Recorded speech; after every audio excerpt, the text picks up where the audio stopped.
Student number 1 ఆది సింహాద్రి చేసిన 3 సినిమాలతోనే star status, తాతకి తగ్గ మనవడిగా అభిమానుల అభినందనలతో సినీ ఇండస్ట్రీలో టాప్ 1 చైర్ వైపు దూసుకెళ్తున్న ఎన్టీఆర్కి ఆపై వరుసగా అనుకోని విధంగా ముప్పేట దాడి చేసిన వరుస అపజయాలు, కొందరి గిట్టని వాళ్ల వెన్నుపోట్లతో కెరీర్ డీలా పడిపోయింది.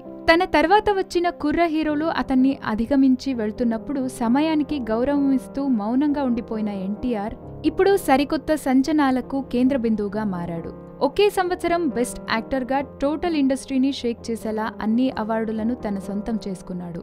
ఫిల్మ్ఫేర్ నుండి ఐఫా దాకా, శంకరాభరణం నుండి జీ సినిమా అవార్డుల దాకా ఎన్టీఆర్ నటన ప్రతిభకు అవార్డులు వరుస కట్టడం విశేషం.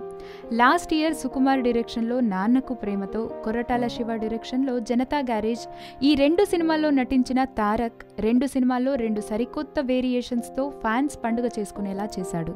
నందమూరి హీరోలంటే కత్తి పెట్టి నరకడమే అన్న నానుడి పోయి ఖతర్నాక్ కథలతో కేవలం ఇండస్ట్రీ రికార్డులనే కాదు, ఆడియన్స్ మనసులను దోచేస్తున్నాడు తారక్. జనతా గ్యారేజ్లో అద్భుతమైన నటనకు గాను Tarak Filmfare, IIFA, Shankarabharanam, Zee cinema అవార్డుల్లో బెస్ట్ యాక్టర్గా అవార్డులు అందుకున్నాడు. ఇక జరుగుతున్న సైమా అవార్డుల్లో కూడా ఎంతో మంది నామినేషన్ వేసిన ఎన్టీఆర్కి బెస్ట్ యాక్టర్ పట్టం కట్టేశారు.